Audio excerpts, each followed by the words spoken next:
یعنی واقعا همچین کاور میده؟ میگن ضد آبم هست. بزن بریم تستش کنیم. بستم رسید. بریم با هم دیگه تست کنیم ببینیم چجوریه. میخوام دقیقاً مثل ویدیو تبلیغاتیش تست کنم ببینم چجوریه.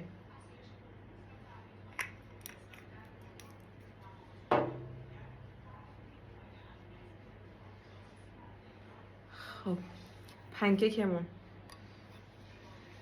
یعنی اگه کاورش خوب باشه میشه پای ثابت تمام میکاپ ها.